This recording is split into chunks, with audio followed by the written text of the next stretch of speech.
Good morning, everybody. Welcome to the Friday morning West Coast time space show program. I'm your host, David Livingston. Thank you very much for tuning in with us. Um, a couple of quick announcements. Really, the only one is check our newsletters, which we'll publish this weekend in the first of the week for the upcoming schedule for the space show. It will have all the updates in the news for you. And today we have a return guest. I always like our return guests, but when she was on before, it was only by telephone, so I really never got to do a face-to-face with her, and we have not yet met in person.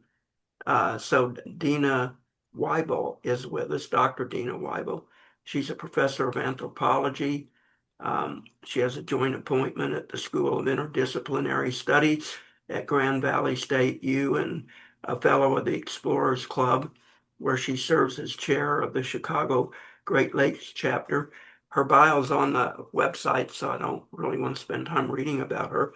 But when she was on before, she introduced us to her research on the UltraView effect. And after she was on, John Jossi, who has the great Space Settlement Progress blog, did a Space Progress blog interview with her, which is still available if you want to go get it. And Dina, if I can address you by your first Of name, course. has now turned her paper and research into a book which you can acquire on Amazon, The UltraView Effect, What We Can Learn from Astronauts About Awe, Humility, and Exploring the Unknown. It's from the University of California Press. It was recently published. Dina, welcome to the Space Show. Thank you very much for inviting me. Tell us about your UltraView concept and introduce us to your book. Sure. So I am an anthropologist of religion, and I'm very interested Oh, in. stop. An anthropologist of religion. So Mhm. I have not heard of that before. So I've heard of anthropologist and a person at university who teaches or works on the scholarship of religion, not necessarily from a religious point of view, but from an academic point. Right. But what is an anthropologist of religion? Anthropology, if I'm an anthropologist of religion, that means I use the techniques and research methods of anthropology in order to study people's religious beliefs and activities as part of human culture. And that's not traditional in religious studies. It is, but religious studies, you can be a philosopher, a sociologist, you can be a historian. So religious studies is very broad and interdisciplinary. I am coming from the discipline of anthropology, using those techniques as the way that I approach religion. So I could be hired in a religious studies department or an anthropology department. It would kind of be like if I was an anthropologist of economics, I might work in an economics department or an anthropology department. Okay, sorry I interrupted you, but No, I you're fine. just wanted the clarification. Yeah, I went to UC San Diego and they are very strong on anthropology of religion. So almost all of my professors in grad school studied religion in some way or another, and also very strong psychological anthropology department. So some of what I look at takes psychology into account, even though the research techniques are from anthropology. And in a short version, the way that anthropologists do our research is we tend to try to live in the community that we're studying, if that's possible. It's very long-term, kind of immersive, embedded research. We do something called participant observation, which basically means mirroring or following the people that we are studying.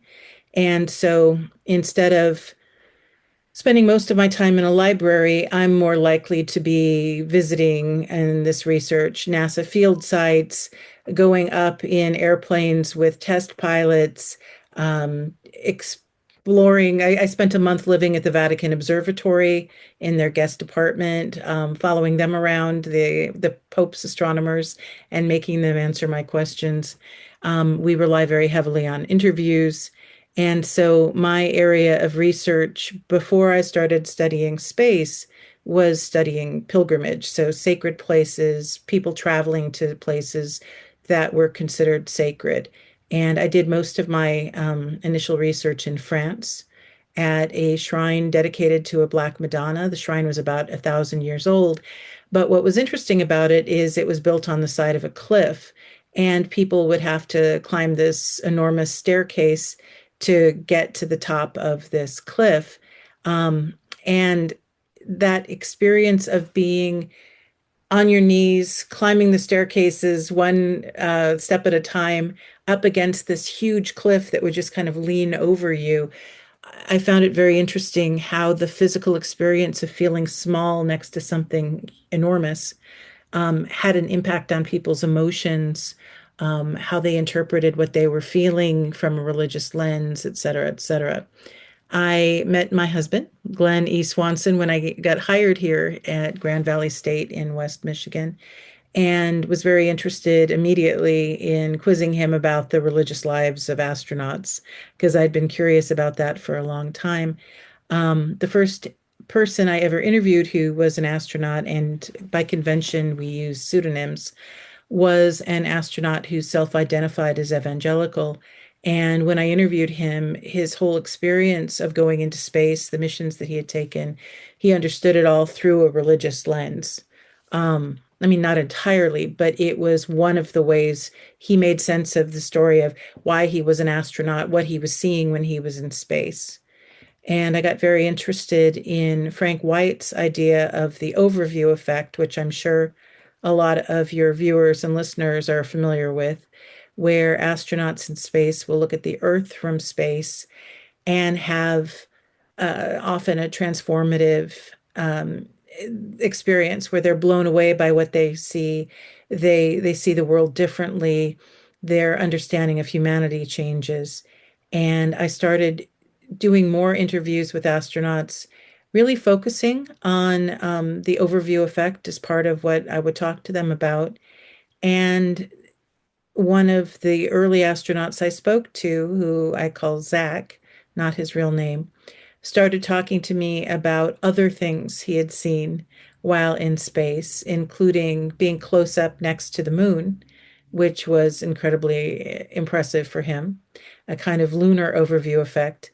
But then also a time where he had been able to turn off all the lights in his spacecraft when he happened to be alone for a while and got dark adapted and then looked outside and was just amazed by the number of stars he could see in one glance. And he said there were so many stars, he couldn't see one and you couldn't make out constellations. It was just a sheet of light. And he was changed by that, he said. And as somebody who studied pilgrimage and people having religious experiences by traveling to sacred places, you can probably see how I began to understand parallels between some experiences astronauts have in space and pilgrimage that people have on Earth. First of all, I'm very familiar with the Black Madonna. It was a heavy spiritual tool in California New Age community, which I Yes. hang out in, um, but for a long, long time, and some of it has stayed with me. And I'm sort of an amateur archaeologist, Okay. and imagine you could be an archaeologist for religion uh, Hmm. as well, which would be quite fascinating. But I have been on cattle drives in Wyoming and Montana, and there's nothing there. And when you look up at the sky, it's just so black and so many stars. Is that comparable to what you see in, wouldn't it cause the person in Montana and Wyoming at that kind of stuff. Even in Tucson, when I was a student there a long, long time ago, and light pollution hadn't ruined it, you got that sense. What's the difference? Yeah, I would say there are two things that seem to be different. One is the astronauts I've interviewed who've had this experience in space say it is different. They mentioned that there's no atmosphere in between. So you're seeing the stars directly with nothing between you and the stars themselves. And if you can get completely dark adapted, it's just a stronger experience. Some of the astronauts I've interviewed who've had it will seek out similar experiences on Earth, but it's not the same from the way they tell it. And the other thing that I think makes a difference is knowing that you're in space when you're seeing it.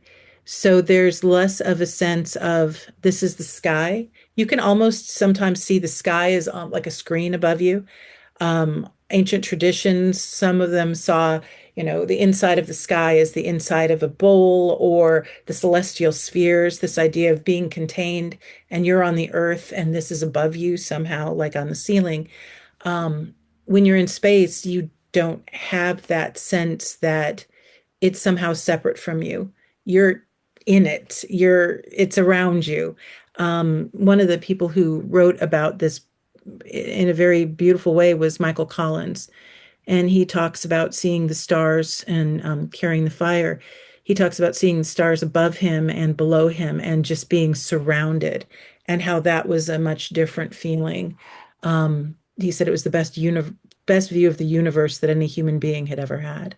Of course, when I was doing it, everything twinkled, so you would not have that in space. So it's Right. a sharper image.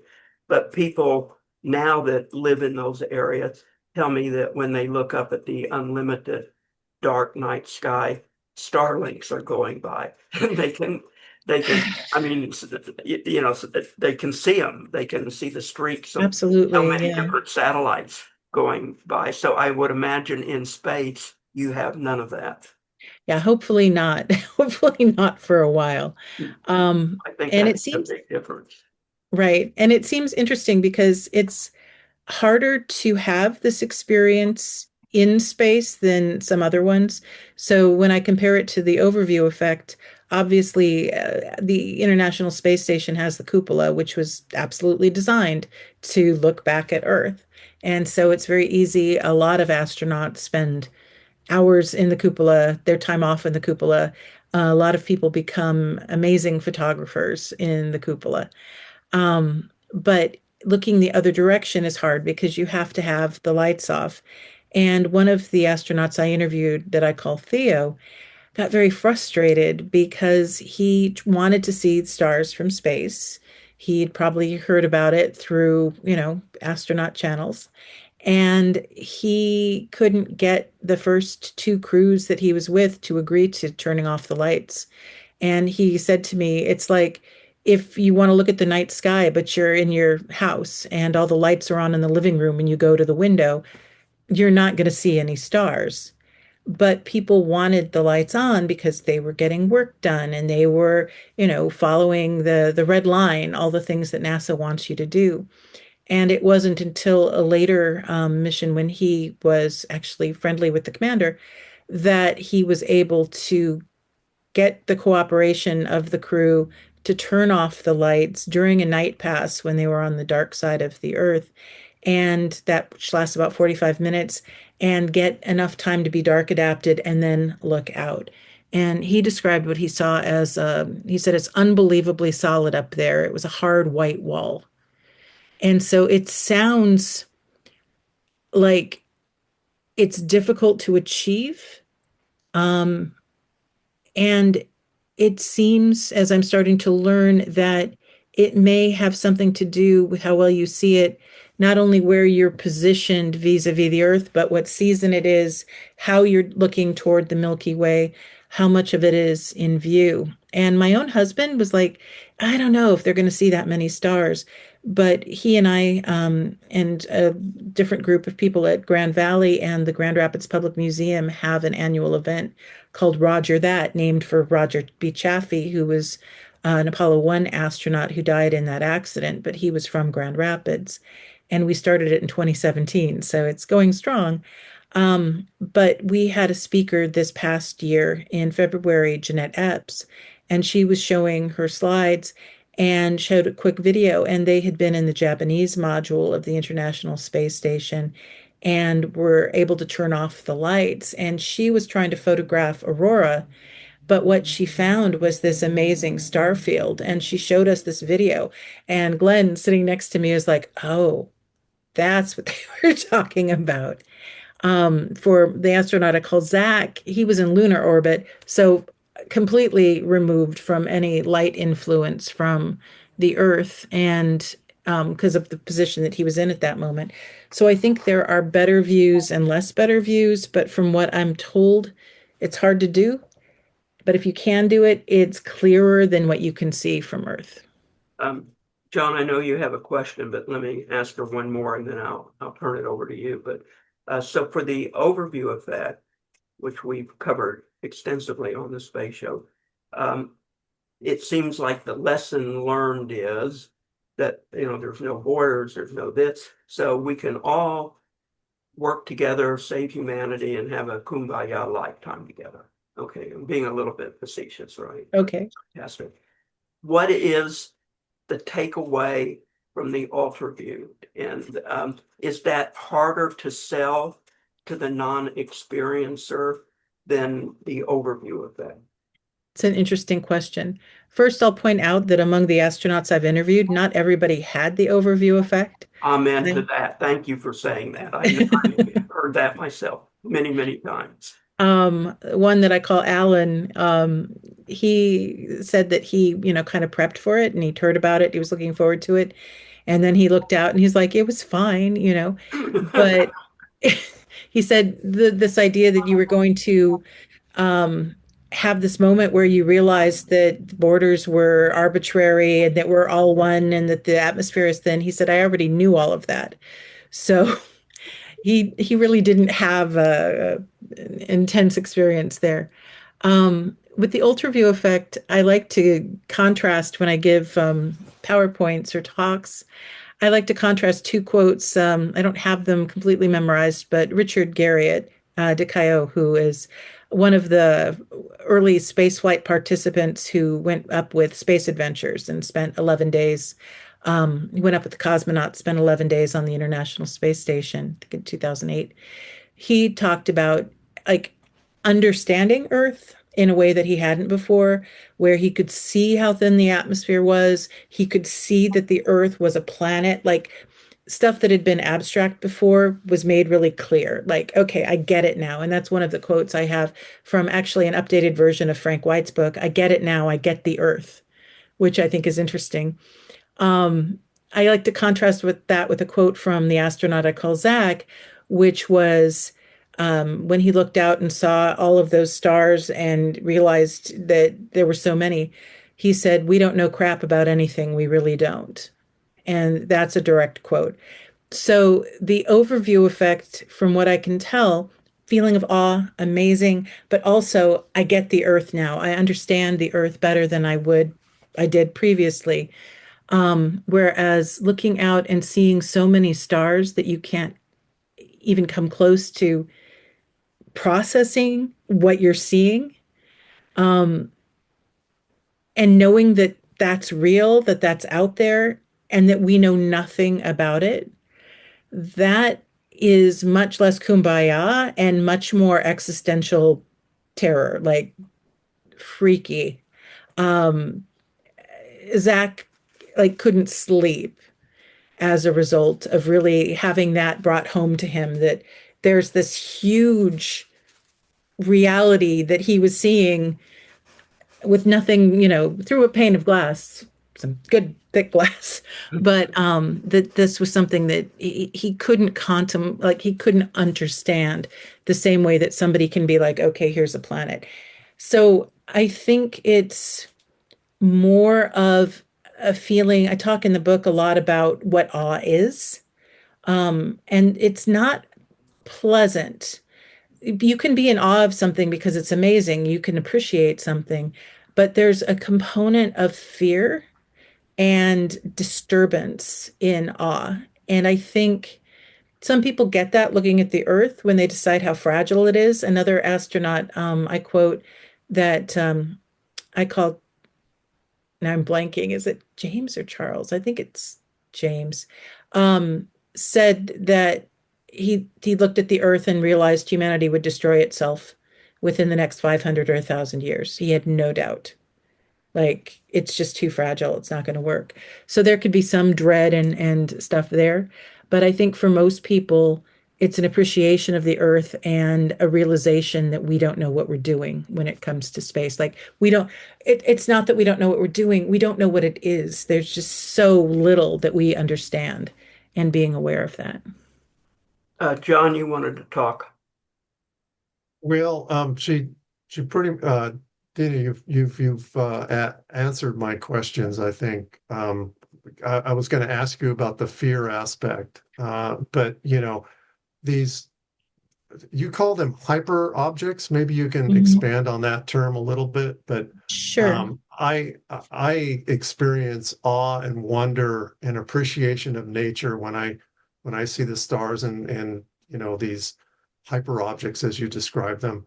But the fear aspect, I guess it doesn't affect me in that way in Hmm. in a stressful way. But I guess other people have that reaction. So I'm just wondering also if there are analogies in other cultures, religions that you've studied, maybe not with a space aspect, but you know, um, things that they've experienced. Absolutely.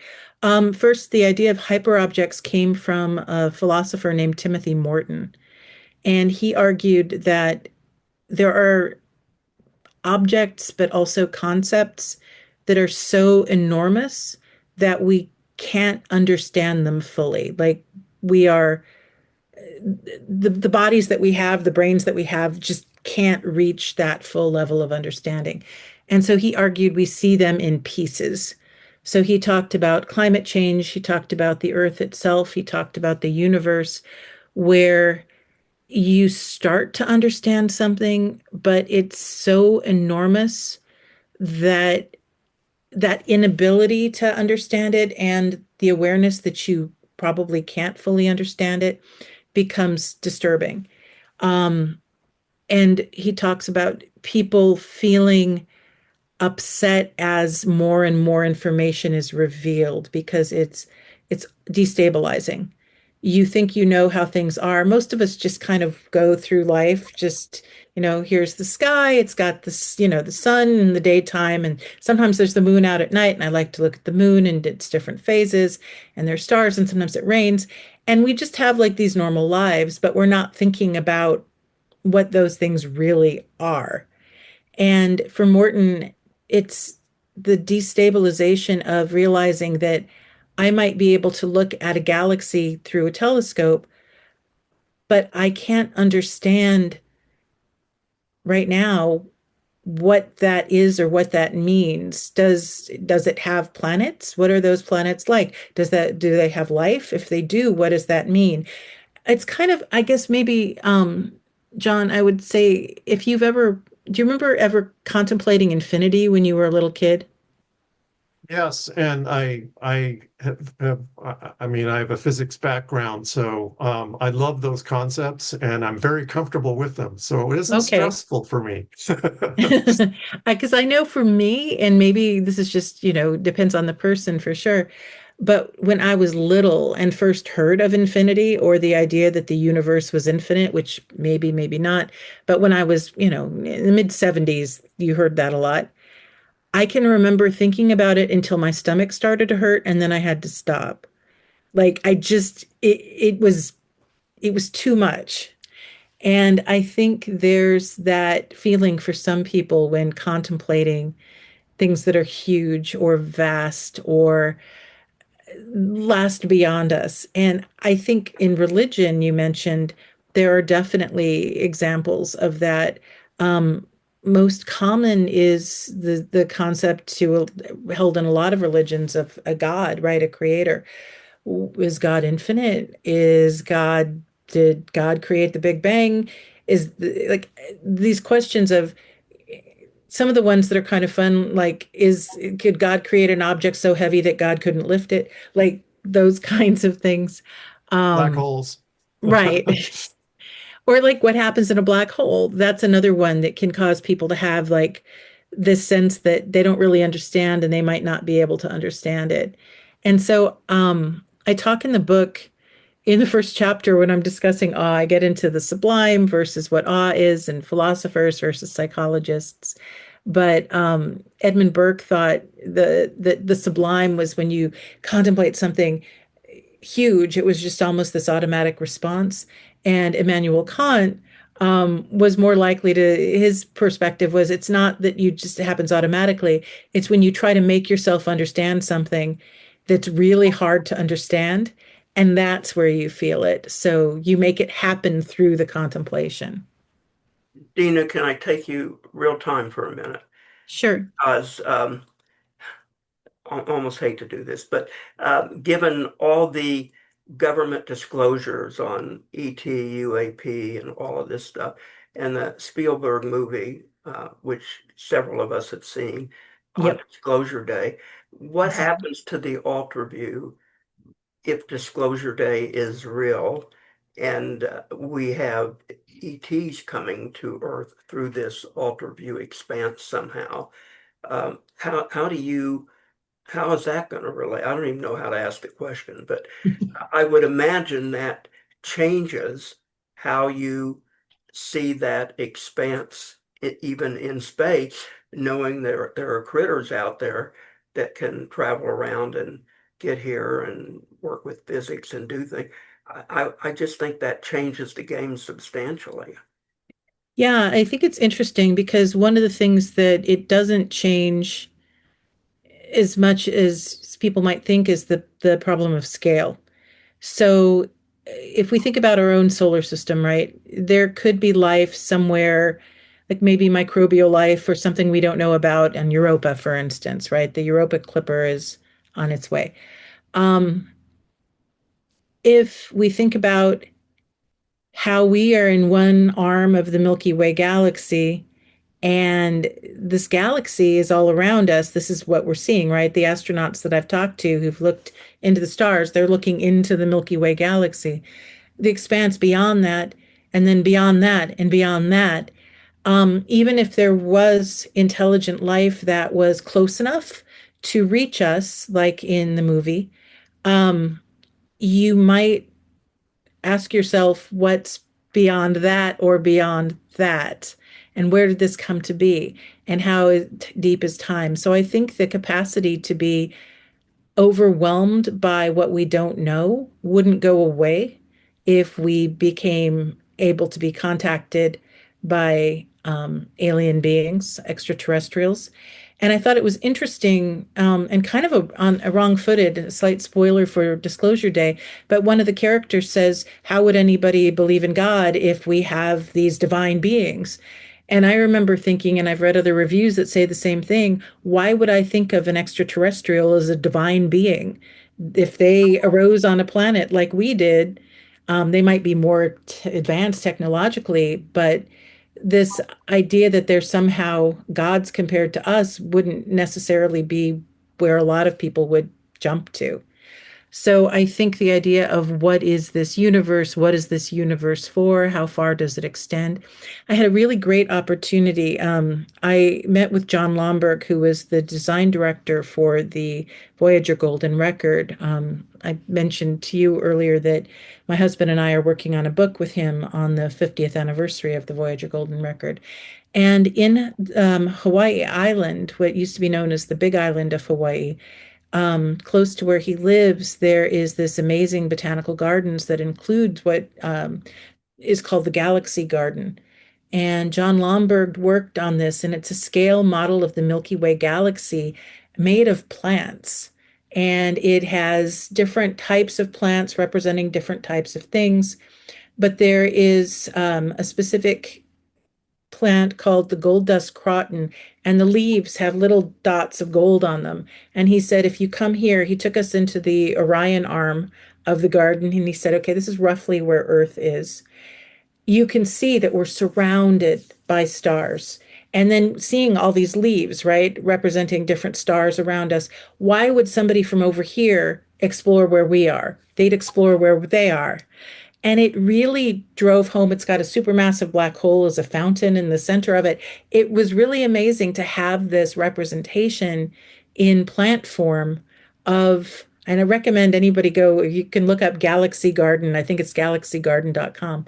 Um, to really understand the scale of things and to understand that even if we were on our one little leaf where the Earth is and our solar system is, if we were in contact with people in entities there, well, what about the rest of this? And this is only one galaxy. Behind me, I've actually got the image of the Hubble Deep Field, which I'm sure a lot of you are familiar with. It'll probably blur out, but well, yeah, it's definitely blurring out. But you guys know this one. Those are so enormous, and it's only just a section. Plus, when you contemplate the fact that Earth only travel, the speed of light is limited, we can only see 14 billion light years from where we are. We don't know what's beyond that, that the light hasn't had time to reach us yet. So I think the unknown and the unknowable doesn't disappear, even if we do manage to make some friends along the way in our little neck of the woods. Uh, John Hunt, go ahead. Yeah, yeah. One thing along the lines of what you're talking about, well, it's interesting to conceive that, at one time what we're made of was the middle of a star. In fact, probably two in part, And the supernova explosion actually, the earliest stars created the carbon level parts, and then the more exotic, heavier elements were probably in the second one. So that's an interesting thing to think about, right? Mhm. It's a little Definitely. different angle, but Right. imagine And being, yeah, I've found through talking to people at, giving talks and things like that, people will come up to me with other things where it's a similar kind of awe, like deep time. Like that's amazing. Or yeah, where the atoms that make us up came from. If you could, take an atom in your thumb and somehow be able to trace its journey back to its origin, can you imagine anything more mind-blowing? And so this inability to reckon with things, to be forced into a periods of doubt and to feel that smallness. Edmund Burke said that when we experience the sublime or awe, there's this feeling of shrinking, that we become so small we see ourselves as almost nothing. That's something that I've seen in a lot of the astronauts that I've interviewed.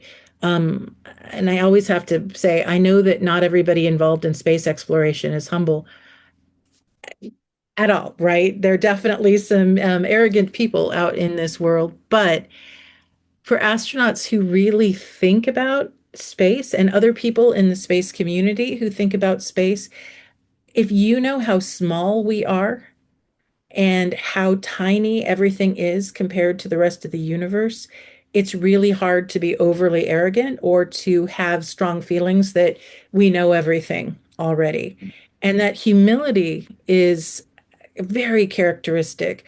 You probably watched the Artemis 2 mission, and Christina Cook from Born in Grand Rapids, I'll mention, she talked a lot about feelings of humility, knowing how vast the universe is, but also the role played by people who came before her in space exploration that she owes her career to. And this is somebody who's done a lot of exploration in different parts of the world. She worked for APL for a while. Um, the humility is sort of like her central, like guiding force. And then I also noticed that the astronauts who would sort of recognize how big the universe is, how little they understand, recognize that they're limited, then they want to fill in those limits and learn what they don't know. And that's where the curiosity and exploration impulse come from. So I really noticed this pattern in the astronauts that I interviewed where they would be in awe of space. And this was true for people in space medicine, engineers. I interviewed people who send probes out to different planets and moons. But that awareness of how small we are led to greater curiosity and a more focused approach to exploration. And it was interesting to watch that pattern replicate itself among different people in the space community. But I would say that anybody who contemplates what we don't know is going to get there. I remember talking to space medicine professional at a NASA conference, and for him, it was quantum physics that really got him, was the minutia and the everything is made of. And that was what blew him away and made him feel like we don't know anything. Can Yeah, we, quantum physics is quite interesting there. Especially all the particles, there's unique numbers of particles, and they all seem to be a bunch of relatively identical ones, but several different types, you know. But they interchange with each other as if they're the same thing in a way too. But they, you know, that's kind of interesting. Yeah, and I love that. And for me, quantum physics, I will sometimes try to read it and keep up with it as much as I can. And it's fascinating the nature of reality and how there's so many mysteries in there that that Now, there's people are two different groups in that physics world. You got the one group that's the pragmatic people, just say, shut up and calculate. Don't worry about what it right. all means. And other people are really trying to understand all the absurdities of it really mean. And that's a smaller group, but they exist too. Right. I'm thinking of Roger Penrose as a good example of that. I think he worked with Stephen Hawking, if I'm Mhm. getting his name right, and that like trying to figure out string theory or what is it? Spooky action at a distance. Oh yeah. Or entanglement. Yeah. So Yeah. those kinds of things are fascinating. And then for me, microbiology is another one where the sheer range of living things. I mean, most people know that we have gut bacteria, which was really Mhm. important in the twin study that they Mhm. did with Mark and Scott Kelly on the ISS. But also the idea that there are microbes like at the center of each snowflake living in clouds, like life is really everywhere. And Mhm. that to me is another thing that just kind of makes me realize how little we know. Dina, Oh could yeah. you take this information and somehow project it or use it to justify the cost of human spaceflight for people that don't believe we should be doing this kind of stuff for whatever reason? Yeah, it's hard because there are good arguments on both sides. Um, I think that there's no argument against becoming aware of, how little we know and proceeding from that place of understanding. I think going into space appears to be a shortcut to that kind of immediate knowledge. Um, a lot of people are familiar with Edgar Mitchell's desire to take politicians to the surface of the moon and turn them around and make them look at the Earth because he felt like your priorities would get into order really fast if you could just see it. And I think that idea of just seeing something is one of the shortcuts to getting that kind of understanding. I also think that you can get there through cognitive means, but it's a lot harder because a lot of people don't have that sustained concentration. So I think the human presence in space is the fastest way to get communication happening about what we need to know, what our priorities should be, what's important.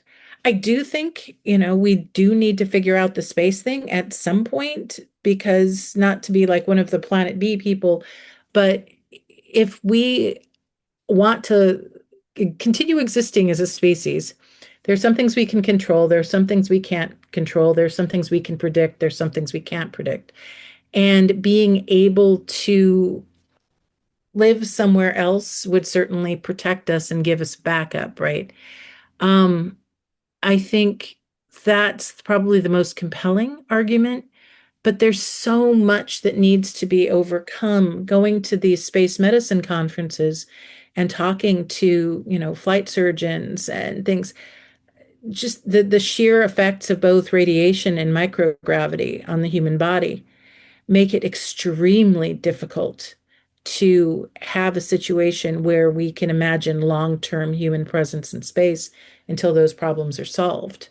Um, I think the public imagines that somebody's going to, a multi-billionaire is going to go to the surface of Mars and set up a paradise there without understanding that there's no infrastructure for that, and that, anybody living on the surface of Mars for any length of time would be exposed to so much radiation, their body would certainly rebel against that. There would be diseases and other kinds of things.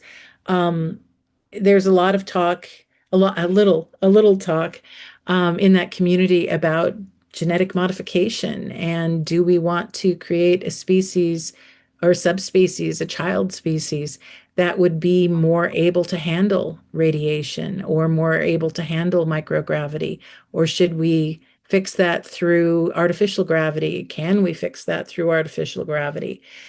Can we even reproduce in space? There's a lot of questions that have to be answered, and that's one of the reasons I find the medical folks so interesting as they're contemplating what this means for our biology.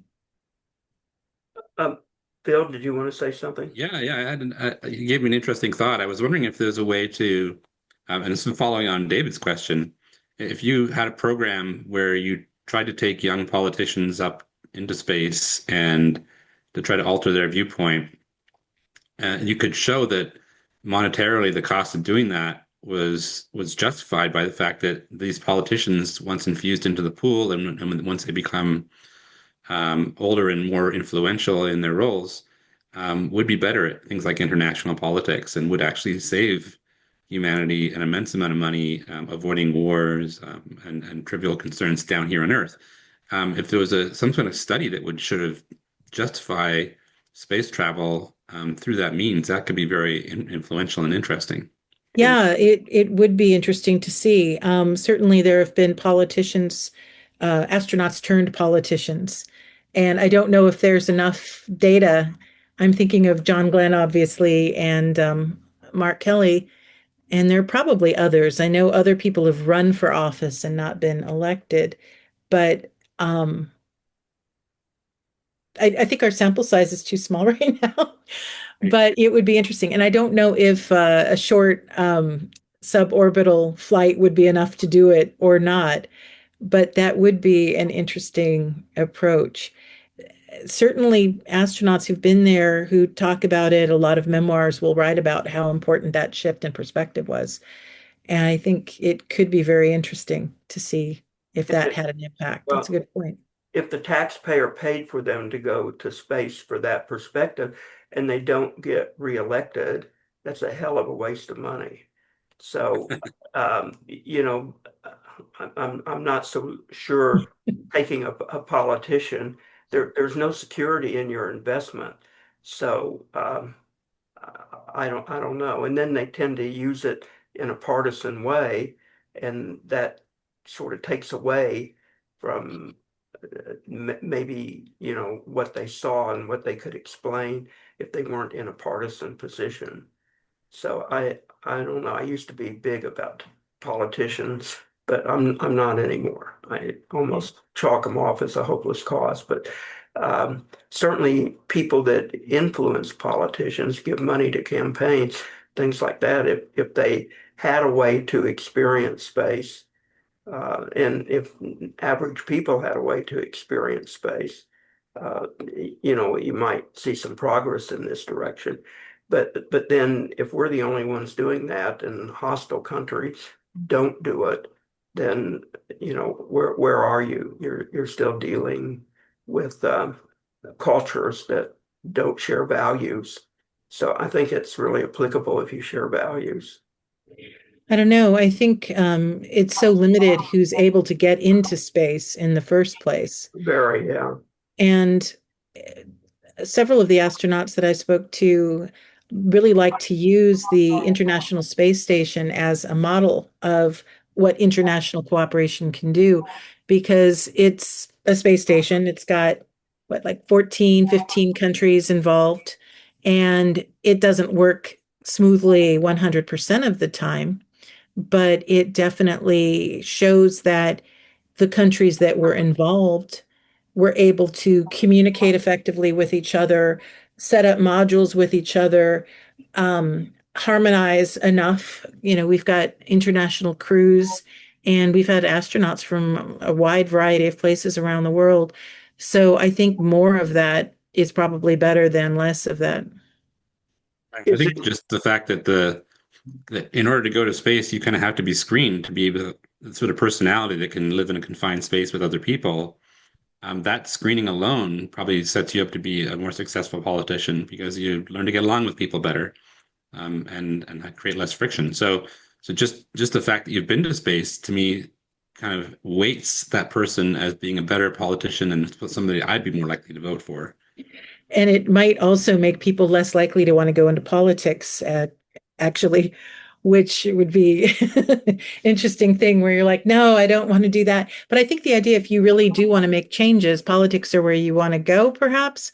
But there's also definitely a reputation in politics as not being the cleanest or the nicest kind of work that somebody could do. Yeah, but I guess if to go to space you had to raise money to go to, or to become a politician you had to raise space money to go to space, that might be like it might put more people on that career path because they'd be like, oh, that part of my career path involves going to space so that I can prove that I'm a good politician.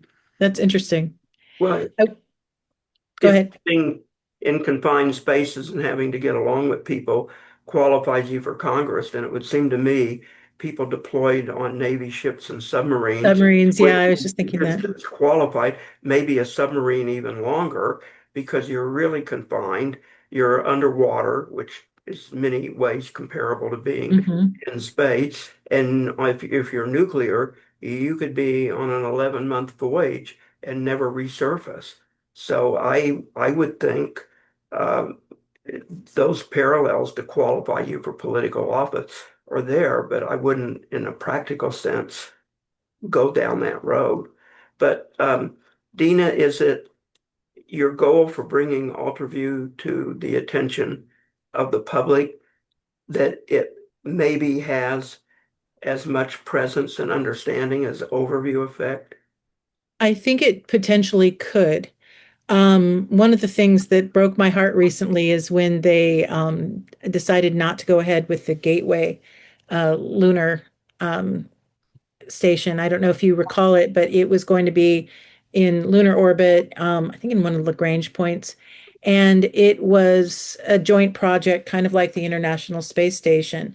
And the European model or the European module that was going to be there had three windows. And one of them was for looking at the moon, one was for looking at Earth, and one was looking at deep space. And I was so excited that they were setting up a window for looking at deep space. And then the project has sort of been shelved, which I found very disappointing.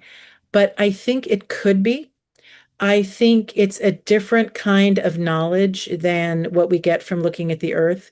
I think it's something that NASA needs to be thoughtful about because if we expand the human presence in space, especially with like lunar base or other kinds of things where people are spending more time in deep space rather than close to Earth, the chances that people are going to be able to look out into those intense star fields is going to be higher.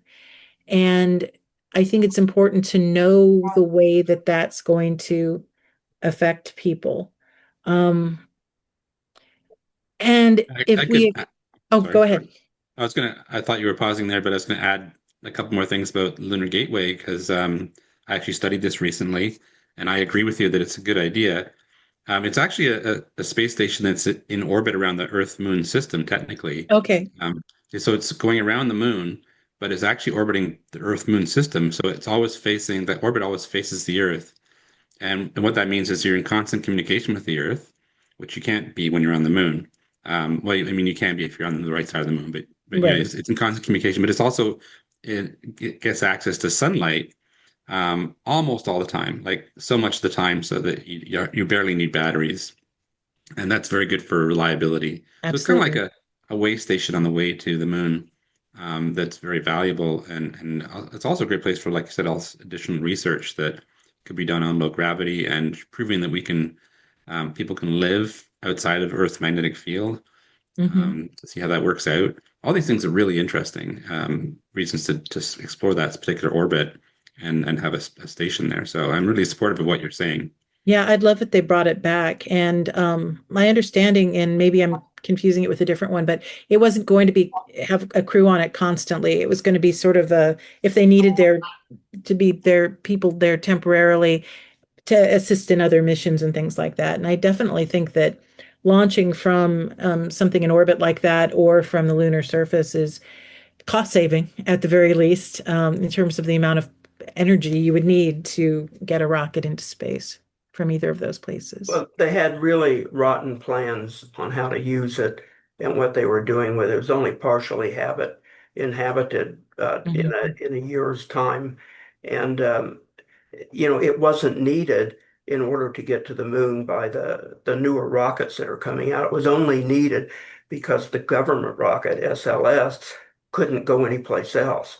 So Mm. it SLS can't go to the moon, but other big rockets, assuming they're successful, can go to the moon. So it was sort of a default plan to have a destination for a government built rocket that's only going to be partially occupied. But But my the research during that partial occupation could be really interesting in if terms of humans in space. I agree yeah, with if that. they did it, I mean, nobody talked about it as research like you're talking about it. But I uh, submitted something to a call for information about it with a couple other people. did So you we get, were trying to get it to happen. did you get a reply? We didn't get a reply. Well, we got a reply that it was received, but then soon after that is when it was taken off the planning sheet. So For UltraView uh, to be understood or comprehended or to be sought out by the public. So now I'm not thinking of a space public. I'm just mhm. even the people that are out with protest signs and burning buildings in LA or whatever. Do they need to be prepared in some way to accept this kind of thinking? And do you do this prep in school with critical thinking, or how do you get them in a place where they can be receiving this kind of information in the first place? I think one of the strongest things is openness.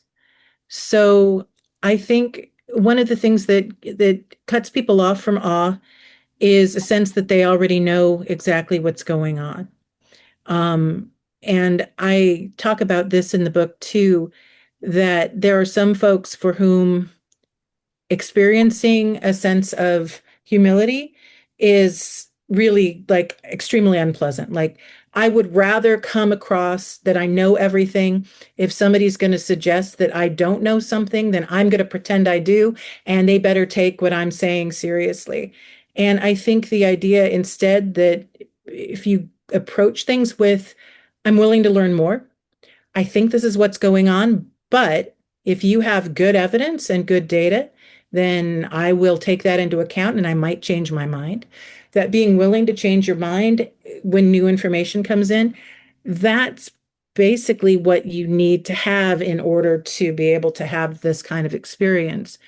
And so I don't think it's limited to any group of person or any culture. I think that all cultures are absolutely able to feel awe. I think it is this ability, though, to say what I think already might not be the whole story and let me be exposed to something new. And I talk at the very end of the book. It's kind of a weird, I don't, it sounds funny saying this about my book. My book's a little weird. It's definitely anthropology, but it's definitely about space as the through line. And near the end, I have ways that people can try to experience awe, try to encourage humility in themselves, and try to seek out exploration in regular everyday life. And even if you can't get to a dark sky, which is harder and harder with Starlink and other kinds of things, but also, light pollution, which is encroaching everywhere. Um, People have had amazing experiences in planetariums or watching documentaries. I think just whatever thing is going to make you feel awe is where you seek it out. Whether you're listening to an 18th century symphony that gives you goosebumps and you don't understand how one human was able to understand music enough to put something like that together, or having an experience of nature where it's an enormous tree. I was at Sequoia a few years ago, and being around trees that were 2 or 3 thousand years old, it just shook me in a way that I can't really, this entity, this life form has been here through as much history as we have recorded, and that was amazing to me. Um, those moments, I think, are the ones that allow people to realize how much more there is to know, and to seek out others who have additional information, and to seek exploration and to fulfill their curiosity once they get to that point where they realize that they need to know more. So I and many other people have been with others, and or we hear that go to the Grand Canyon, for example, but they will cast their awe in the magnificence that God has created. Or Mm-hmm. they'll be on a beach in Tahiti when they'll be showing their slideshow back home. And look at this magnificent sunset and the sun. And can you believe that God created all this and on? Is that narrowing to for their awe to be cast in the format of God created this? That's a really interesting question. There are different approaches to how I could answer that, even within the same general religions. I think sometimes it can be narrowing, and I'll give you an example. I was at the Ark Encounter, which was an event. Actually, the Ark Encounter is in Kentucky. It is a model of the Noah's Ark put on by a group called Answers in Genesis. And the reason I'm mentioning them is because they had an astronaut encounter last July, and they had 3 astronauts who came and spoke to young Earth creationism, which believes that that Genesis is literally true, that the Earth and the entire universe surrounding us are roughly 6,000 years old, Right. and that Ken Ham is like the head of that. He famously debated Bill Nye a few years ago. And the astronauts who spoke there and Ken Ham all basically shared this idea that the universe exists so that human beings will be impressed by what God is able to create, that there's no life anywhere else in the universe. There's certainly no life anywhere else in the solar system, that if it's not in the book of Genesis, that it doesn't exist. And I found it a very interesting group of people to be listening to, because it was very limiting. It was, we know everything already. It's in this book, and there's nothing else that needs to be learned. Observational physics is okay. Theoretical physics is literally satanic. That term was used. And it was a very kind of enclosed understanding of reality, which was fascinating because there were 3 astronauts, 2 of them retired, 1 active at the time, who were speaking from that perspective, which I found very interesting. Um, on the other hand, I have spoken to, just to give another, not, if I'm going to mention young earth creationists, I'll mention another denomination that I kept running into, Quakers. And the Quaker perspective is this very humble, God is bigger than we are. We don't know everything. And hopefully there is a guiding force that is helping lead us to things. And if we are exploring space, then that's probably what God wants us to do now. And it's a much more open kind of perspective where there's an awareness of we can't understand what God wants, whereas the other perspective was more, it's all written down and there's nothing beyond it. And that contrast I find really fascinating as somebody who studies religion. Um, Fascinating, but it doesn't tell me how we're going to get the expansion to grasp what we, the space cadets, sort of grasp and comprehend, and then everybody else, because um, our minds have already been, I don't know, transformed maybe, or corrupted, or however we want to say it, to see the world in this expanded way, whether we accept overview or whether we accept ultraview. We get the cosmos, the Milky Way. We get all this, even if we're sort of engrossed in the literal science part of it, say, for example, or the engineering of what you have to do to travel through it, or something like that. But then there's everybody else.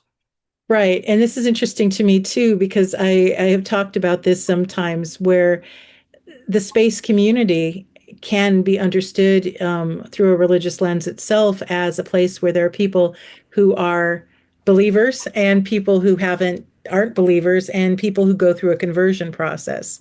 So I think we've all had the experience of seeing somebody with a t-shirt on where we know that they're going to get what we're talking about because we're part of the same group, and that idea of converting to this understanding of space. And I think it works like a religion. It's not a religion, but it works like a religion in many ways that provide an interesting parallel. So what I get you're asking me, David, is something along the lines of how can we convert more people? And that's sort of the way that I understood it. Um, and I think that's an interesting question. I would say What include more people rather than Right, I know what you mean, but that's what I'm saying is that I see the parallel, and so it translated that way for me, even though that's probably not at all what you intended. I'd have thought Um, about this, like if a lot of people say, why would anybody want to go to Mars? It's cold, there's no air to breathe, blah blah blah. And I feel like this awe concept, where if you're standing on the edge of, I think it's Vala the Marinara. Marineris, Yeah. yeah, that's the mhm, one. Or if you climbed Olympus Mons, it's the tallest mountain in the world in the solar system, I think. These are incredibly powerful, awe-inspiring places. And do you think that there's a case to be made that people would actually want to go to Mars just to be near those places because they yes, are awe-inspiring? Yeah. yeah, 100%. Um, Look, I want to go to Sedona and be on top of Bell Mountain and some of the vortexes. I mean, it's fabulous. The views are great. The desert around you is great. And the energy is fantastic. Now, whether it's a figment of my imagination that the energy is fantastic or not, I can't answer that. All I know, it's a feeling that you don't get driving your car down the 215 in Las Vegas. So I think it is invigorating to the human spirit to get into these places. mhm, If we were able to do that on Mars or the moon or just a spaceship, I would absolutely 100% embrace it and welcome it. But that's not everybody. I mean, right, I'm immersed in space as all of us are. So it's not foreign to us, even though it is really foreign to go to Mars. But right, so if you want it to be inclusive and you think it's beneficial, then ought to be some easy ways to translate that without being immersed in space as a space cadet for our careers or for our life or whatever. Like all of us have studied or been involved in everything with space, from engineering to politics to philosophy to whatever, for years. And so um, there's ought to be a shortcut. right. Well, I mean, what Phil and I were talking about before, if we could take people into space, that would be the ultimate shortcut, because that does seem to be like you go there, you see it, you go, oh, like that seems to be, but it's a very expensive shortcut. So that makes that very limited. I think in some ways, a lot of us came through entertainment, right? So TV shows, movies that drew us in, especially with things that are happening now. I've got my VR helmet over here. The ability to have space-like experiences may be something, and there's some research in psychology that's looking at how that can be a shortcut. If you're seeing something, I can't remember the name of it, but there's one virtual reality program that I've gone through that takes you to different sized planets. And some, I remember like some of them are just so huge as you see them inside the virtual reality that I was just like, this is too big. I don't like it. I don't like it. Like it was this very strong, visceral feeling. And I think that kind of virtual reality may be a less expensive path. The only problem is, it's not real when it's happening. But But there it's is, but you're right. It does work because we have a virtual reality simulation of something called the tethered ring, which is a mega structure on the Earth. And every time we take people into it, I think that's the thing that creates the strongest impression with them. Like they're like a giant standing on the Earth, and they get to look down on it, wow. and it feels really quite inspiring. And it's a very strong, like, it creates memories and patterns in their brains that are not forgotten very easily. That's what most people remember Absolutely. years later. Yeah. Yeah. And I totally agree with you. I think that is there's research being done that indicates that people do have real experiences, even if it's a virtual experience. The subjective is the real part. Yeah. I don't want to do a spoiler for your book, but how do you in the book leave your audience? I leave the audience, I think, with a feeling of hope, the feeling that there is a way to experience these things, even if you're yourself are never going to get off the planet, that it's beneficial to have experiences of awe and to seek them out wherever you can get them through whatever means. Regardless of how awe comes to you, maybe it's fear of this or something like that. You're Right. I mean, I don't want people to just be afraid of things. It's all is never just the fear. It's fear combined with appreciation and pleasure. It's this weird mix. And it's that mix that I think is what makes it so compelling. But people have to seek it out because if you are, driving to work every day and taking the same route and eating the same food every night and playing the same card game every weekend, you're not ever going to get to experience it. So, one of the messages of the book is this is real, this is important, and there are ways to do it even if you're not in space. If you can go to space, go to space. But if you can't go to space, these are other ways you can get into that same rhythm of that cycle that I've identified in astronauts. Has there ever been a legitimate study of the people that have gone to space and what they have done with their lives in terms of do they contribute back to humanity or society? Do they build big businesses and become wealthy? What do they do with their lives after they've been to space? Have you ever seen good studies on that? I have not. Why not? Why hasn't some researcher pulled that one off? That would seem to be a natural. I think it's hard in some cases to talk to folks who've done it. I think because there are different people who have different motivations for going into space. So I know people who've gone into space because they love going into space and would go as many times as they want, who've had to force themselves to retire so that other people can go, like people who've had multiple missions. At the same time, I've met people who I have the distinct impression it was something to check off so that they could have it on their CV or their resume. Like, okay, I did this, I went to space, I'm an astronaut now, that's cool, and never wanted to go back. I've talked to people who desperately wanted to go back, but had physical conditions that wouldn't allow them to go back. Um, for a lot of people, they want to stay connected to space exploration. Other people, it seems like it's a step towards some other ambition. Still, other people have gotten very involved as activists, climate change activists, people who've gotten involved in politics. We talked about that earlier. I think there's a range. I know people who were part of the group that came in the late 70s when they first said you didn't have to be a test pilot, and who went off and became academics. And they might be a professor of this or a professor of that, but the engineering they did or the science they did or the research they were doing ahead of time, they go into space, do additional stuff, and come back and go right in the flow of what they were doing before. So I don't think there's like a clear path that leads to a specific change. Do you hear from non-space people with your research and book? And what do you hear? I do. It's interesting because there are people for whom the awe part is the main thing that they want to talk about. And you were talking about Sedona. I was able to visit Sedona and be right there in the valley with a huge thunderstorm. And I remember how black the sky was and how red the different structures were. And Right. it was just this amazing feeling.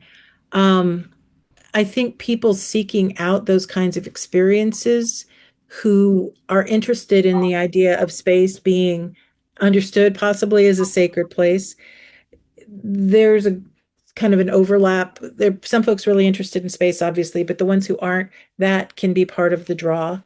I spoke to a church group not too long ago, and they were very interested in those parts of it. And we're like, oh, space. I never thought about space that way.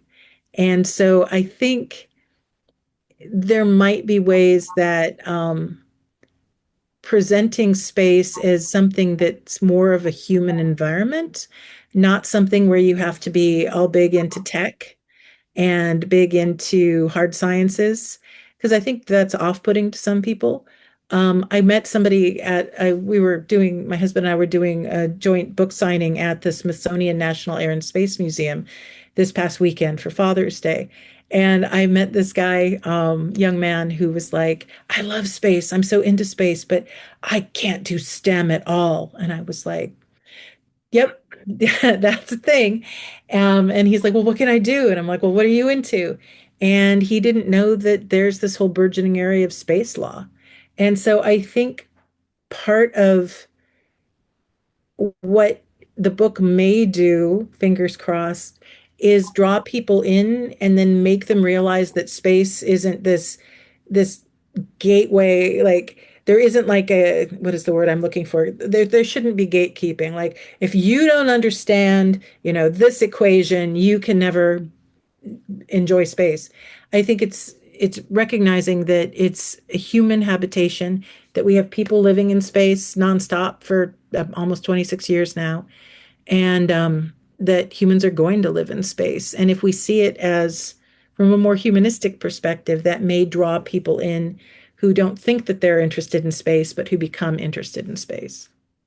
I'll give you a final question, and I know you wanted an hour, and we're over that. Yeah, yeah. And then the others can offer up if they have something additional to say. But we now have a different kind of space going on with the commercial space and the Mhm. dreaded word of billionaires and, putting thousands and thousands of things up in Leo, be they Starlinks or maybe data centers, putting stuff on the moon. Yeah. This doesn't, to a lot of people, seem like the space we've been talking about for the past hour and 15 minutes that might be off. This might be the worst part of Earth. We're Right. in space with the same bastards that did it to us in Earth. And Right. I don't come from that school of philosophy at all, but I know it's out there. I hear from people like that all the time. Um, where does where does that kind of fit in for space? Because we really do have kind of two space worlds going on right now. The one that we've been talking about, and this view of the commercial side and the billionaires as being almost evil. hmm I think it's like anything else. When you take something and you develop it, it changes it in a way that's going to divide people. I'm thinking about the difference between like international waters and a country's coastline, right? Where the coastline might get developed by the people living there, and I feel like the moon and our orbit is kind of like an extension of Earth. It's space, but it's Earth space. It's kind of part of our where we are. That what's beyond us is still what's untouched as far as we know. Um, I think it's hard because there is a perception that is as old as humanity that space is removed from human life. So if you think about ancient cultures, contemporary cultures into the 21st century too, where the moon is sacred, that the stars are connected with gods and goddesses, right? Like, we literally, our planets are named after gods and goddesses. And there's a long tradition of that in the Western world and similar traditions interculturally. The idea that what is above our heads is somehow sacred and untouchable, and that's been violated, right? So we've had people on the moon starting in the 1960s. We've had people in space starting in the early 1960s. We've had objects in space. It's like the 1950s. So this idea that we've somehow taken something that's sacred and untouched and gotten our dirty mitts on it is definitely going to be one perspective that's being held. There are two frames of mind that I've seen. One of them, which is if we're going to go into space, we need to start over and we need to make sure that it's fresh and we need to make sure that we have our problems solved before we take our problems out into space. And then the other perspective is it's just going to be more of us, more of what we're like, and it's just going to extend outward. So I think The Expanse is a really great example of the second one, the series of novels and the show, where it's not like it's this idealistic thing that happens in space. It's no, there are going to be labor disputes and there are going to be arguments about who owns what, and there's going to be war and there's going to be cruelty and bloodshed. And that's just the way it is, because if we expand, we're going to expand all of us. I think that concern is part of why a lot of people do worry about the sky getting messed up with Starlink satellites and not being able to see constellations clearly, or the idea that the moon is going to get dug up somehow for mining. Um, and I think the question is, are these decisions being made to benefit humanity? If so, who is making those decisions? Which is a big, big question. Are these decisions being made collectively or by those in power who might put what their interests are ahead of what's going on with humanity? Um, and so if there's a sense that what's being done is being done to make a small group of people have more profit, I think that's going to be seen more negatively, obviously, than a perspective that is taking a wider array of views into account. And I don't know how to solve this problem. I could describe it from my perspective, but I don't have a way to solve it. Do our religions and culture solve it? I don't think they do. But I also think they're part of the who we are is going to go out into space. I've met people who said, "Oh, no, no, no. We can't have religion go into space because religion is the problem and religions fight with each other all the time and we just need to get rid of religion and then we can go out into space." Except religion's already in space. I can guarantee you there are people right now performing religious activities in space because they're human and that's what humans do. I think as humans spread out, assuming we do, their religions are going to change. We see religions that started in the Middle East, went to Europe, went to Africa, went to different places, and they shift and change with history, with different environments. If you took recognizable religions to Mars and you had people living on Mars for a couple thousand years, I guarantee you the religions you'd see at the end, I think we would still have religions. I just think they would look very, very different than what they were when they started. Um, so I think it's going to come with us, but I think it's going to change, and that's true for other aspects of culture too. About 20 years ago, I was at a conference in LA. It might have been Space Frontier Foundation or NSF, and I don't remember the speaker's name, but he's a very famous sci-fi author. He wrote Fahrenheit 451, so somebody might. Bradbury? Yeah, Bradbury, thank you. So I went up to him with a tape recorder and I asked him to give a message to my kids that were really young at the time. So I have a tape recorded message from Bradbury for my kids in the safe deposit box if they even know who Ray Bradbury was. But he was asked in the Q&A section of the talk what we've been talking about the last 10 minutes. We're going to take the worst part of Earth and take it up there and ruin space. And, greed and evil and all of this kind of stuff. And Bradbury, he didn't pause for a second, and he said, well, we're going to be going into space no matter what. And we will take the worst part of humanity into space, but we will also take our literature into space. And we will also take our art and our music into space, and we'll take the best part of humanity into space too. And it won't be one or the other. Right. It will be humanity, whatever it is, good and bad, going into space. I agree with that And 100%. that's kind of how he phrased it. I did not record that. I wish I had recorded that part of it. But that's how he answered that. That was about 20 years ago. And I don't think there's probably a better answer to that. It's not going to be one or the other. We're just going to go as people. Right. And we have had musicians go up to the space station and play music. And we have had people do religious ceremonies on the moon. Buzz did it.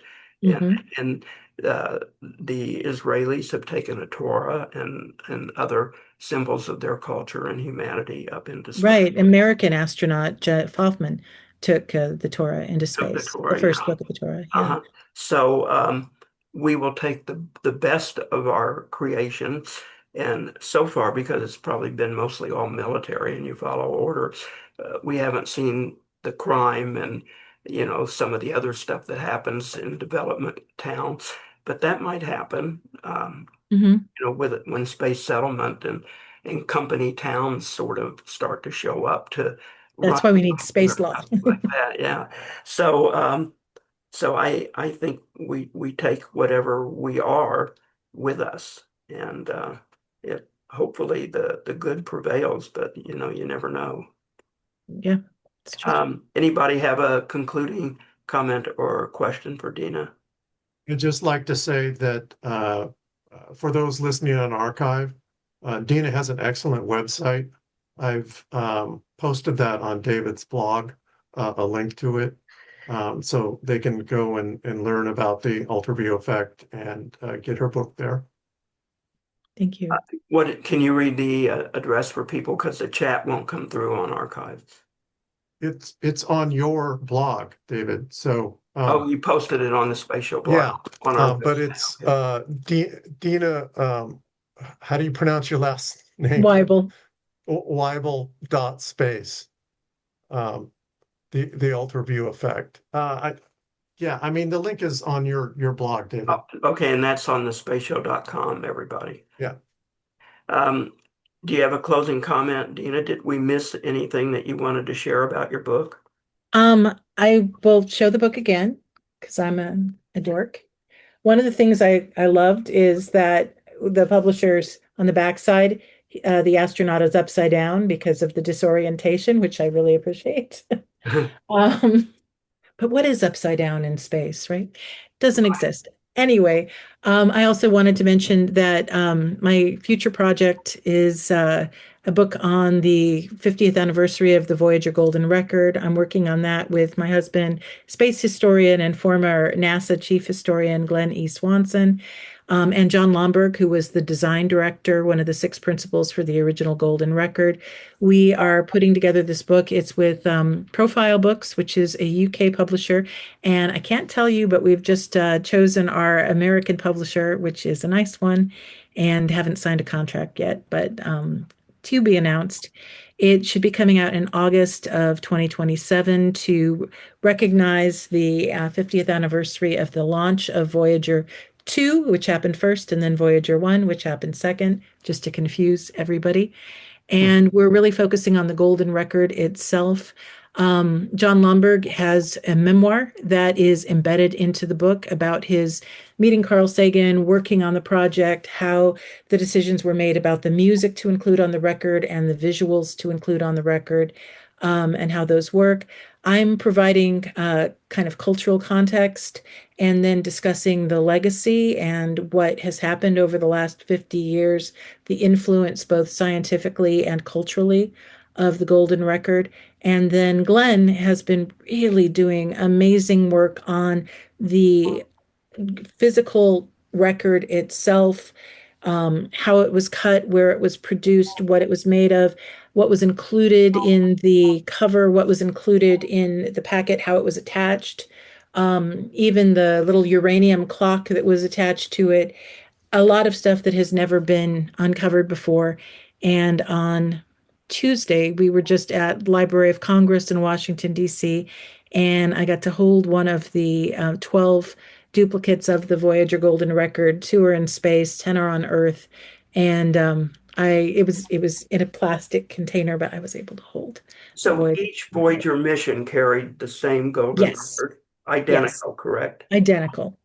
Okay. And they contained sounds of Earth, everything from, the sounds of weather and animal sounds to human-made objects, machines, human voices, heartbeat, different kinds of things, voices, greetings from different people from the UN.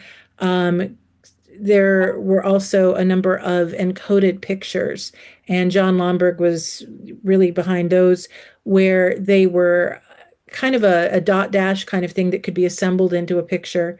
118 different images were encoded, and the record was sent along with a stylus.